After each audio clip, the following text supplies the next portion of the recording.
शिवछत्रपती इयत्ता 4 परिसर अभ्यास भाग 2 पाठ दुसरा संतांची कामगिरी।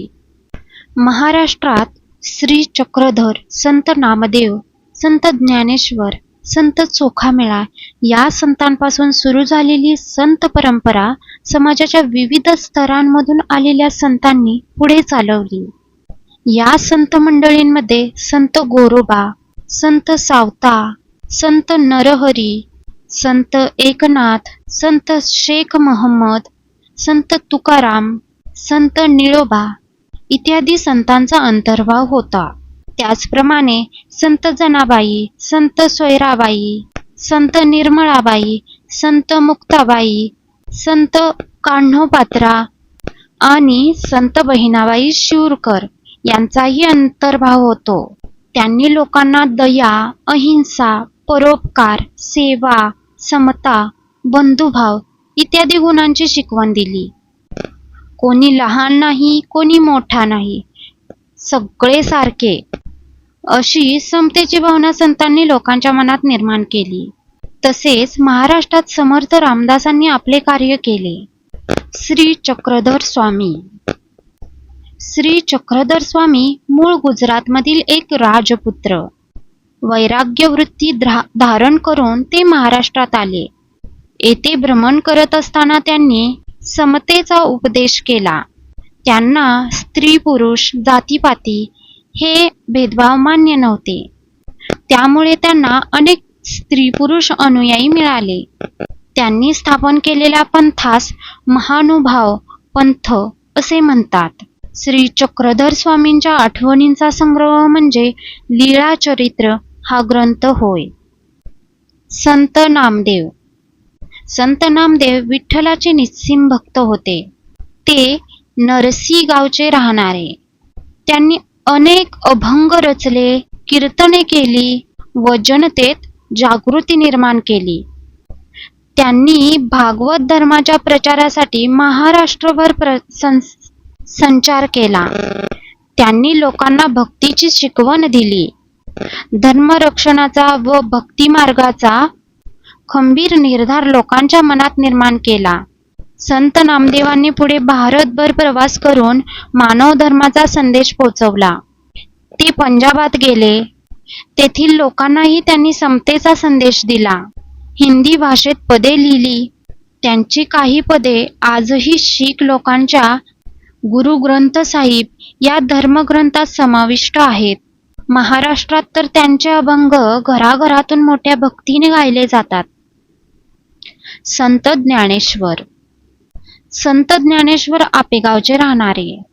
निवृत्तीनाथ व सोपानदेव हे त्यांचे बंधू। मुक्ताबाई ही त्यांची बहीण। त्यावेळचे कर्मठ लोक या मुलांना संन्याशांची मुले म्हणून नावे ठेवत। त्याचे कारण असे, त्यांच्या वडिलांनी संन्यास घेतला होता, घर सोडले होते, पण पुढे गुरुच्या आज्ञेवरून ते परत घरी आले आणि संसार करू लागले। पुढे त्यांनाही 4 मुले झाली। हे त्यावेळच्या कर्मठ लोकांना मान्य नव्हते। लोकांनी त्यांना वाळीत टाकले होते। लोक त्या मुलांचा छळ करत होते। ज्ञानेश्वर एकदा भिक्षेची झोळी घेऊन गावात गेले, पण कोणीही त्यांना भिक्षा घातली नाही। सगळीकडे त्यांना वेडेवाकडे बोल ऐकावे लागले। त्यांच्या बालमनाला खूप दुःख झाले। ते आपल्या झोपडीत आले। झोपडीचे दार बंद करून आत दुःख करत बसले। इतक्यात तेथे मुक्ता आली। गवताच्या ताटीवर टिचक्या मारत ती ज्ञानेश्वरांना म्हणाली, ताटी उघडा ज्ञानेश्वरा, अहो आपण दुःखी कष्टी होऊन कसे चालेल? जगाचे कल्याण कोण करील? बहिणीच्या उपदेशाने ज्ञानेश्वरांना हुरूप आला। दुःख विसरून ते कामाला लागले। ठिकठिकाणी गोरगरिबांचा, मागासलेल्या लोकांचा धर्माच्या नावाखाली छळ होत होता। तेव्हा ज्ञानेश्वरांनी लोकांना कळकळीचा उपदेश केला। ईश्वरावर श्रद्धा ठेवा, सगळ्यांशी समतेने वागा, दुःखी माणसांना मदत करा, त्यांचे दुःख नाहीसे करा।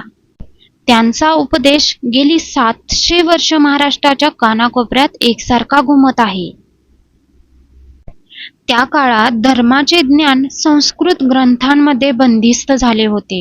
सर्वसामान्य लोकांची बोलण्याची व व्यवहाराची भाषा मात्र मराठी होती. ज्ञानेश्वरांनी मराठी भाषेतून ज्ञानेश्वरी हा फार मोठा ग्रंथ लिहिला. धर्माच्या ज्ञानाचे भांडार त्यांनी लोकांना खुले करून दिले. लोकांना बंधुभावाची शिकवण दिली. ज्ञानेश्वरांनी तरुण वयात पुण्याजवळ अळंदी येथे जिवंत समाधी घेतली. आजही लाखो लोक मोठ्या भक्तिभावाने दरसाल आषाढी कार्तिकीला आळंदी ते पंढरीला जातात. संत एकनाथ, संत नामदेव व संत ज्ञानेश्वर यांच्या कार्याची परंपरा संत एकनाथांनी पुढे चालवली.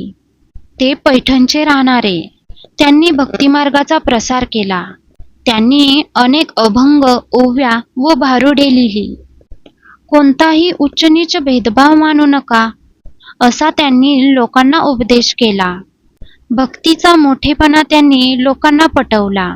गोरगरिबांना, मागासलेल्यांना त्यांनी जवळ केले. इतकेच नाही तर मुक्या प्राण्यांवर देखील त्यांनी दया केली.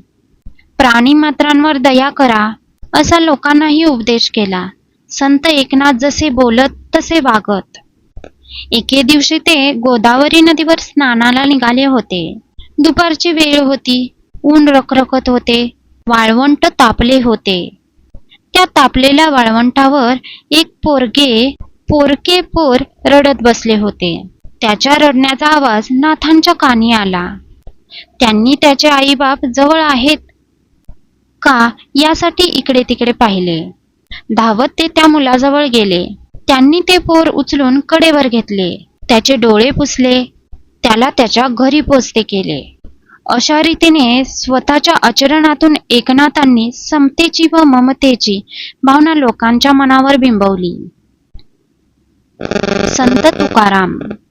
शिवाजी महाराजांच्या काळात तुकाराम व रामदास हे संत होऊन गेले. संत तुकाराम हे पुण्याजवळील देहू गावचे राहणारे. त्यांच्या घरी शेतीभाती होती. त्यांचे किराणा मालाचे दुकानही होते. त्यांचे वाडवडील अडल्या नडल्याल्यांना कर्ज देत. पण तुकारामांनी आपल्या वाटणीची कर्ज खते इंद्रायणी नदीमध्ये बुडवली आणि अनेकांना कर्जमुक्त केले. जवळच्या डोंगरावर जाऊन ते विठ्ठलाचे भजन करत, आषाढी कार्तिकीला पंढरीला जात, कीर्तन करत, अभंग रचत आणि ते अभंग लोकांना म्हणून दाखवत. हजारो लोक त्यांच्या कीर्तनाला येत. शिवराय सुद्धा त्यांच्या कीर्तनाला जातच असत. संत तुकाराम लोकांना दया, क्षमा, शांती यांची शिकवण देत, समतेचा उपदेश करत. जे का रंजले गांजले त्यांसी म्हणे जो आपुले, तोची साधू ओळखावा देव तेथेच जाणावा. हा संदेश त्यांनी लोकांच्या मनावर बिंबवला. लोकांच्या मनात विचार जागे केले. लोक संत तुकारामांचा जय जयकार करू लागले. आजही महाराष्ट्रभर आपल्याला ज्ञानबा तुकाराम हा जयघोष ऐकू येतो. ज्ञानेश्वरांनाच ज्ञानबा असे म्हणतात. तुकाराम गाथा आजही घरोघरी वाचली जाते. संत समर्थ रामदास. त्याच काळात महाराष्ट्राच्या कडेकपारीत जय जय रघुवीर समर्थ अशी रामदासांची गर्जना घुमत होती. त्यांचा जन्म मराठवाड्यात गोदावरीच्या काठी जांब या गावी रामनवमीच्या दिवशी झाला. रामदासांचे मूळ नाव नारायण, पण ते स्वतःला रामाचा दास म्हणू लागले. दासबोध या त्यांच्या ग्रंथातून त्यांनी लोकांना मोलाचा उपदेश केला. तसेच त्यांच्या मनाच्या श्लोकातून त्यांनी लोकांना सद्विचार व सद्वर्तन यांची शिकवण दिली. बलोपासनेसाठी त्यांनी ठिकठिकाणी हनुमानाची मंदिरे उभारली. लोकांना शक्तीची उपासना करण्यास शिकवले. सामर्थ्य आहे चळवळीचे, जो जो करील तयाचे, हा संदेश त्यांनी लोकांना दिला. रामदासांनी लोकांना संघटना करण्याची व अन्यायाविरुद्ध प्रतिकार करण्याची स्फूर्ती दिली. त्यामुळे त्या काळच्या लोकांना धीर आला. साधू संतांच्या कार्यामुळे लोकजागृती झाली. धर्माबद्दल आदर वाढला, लोकांच्या मनात आत्मविश्वास निर्माण झाला. संतांच्या कामगिरीचा शिवरायांनी स्वराज्य स्थापनेसाठी उपयोग करून घेतला. तिसरा पाठ पाहण्यासाठी चॅनेलला सबस्क्राईब करा. Thanks for watching.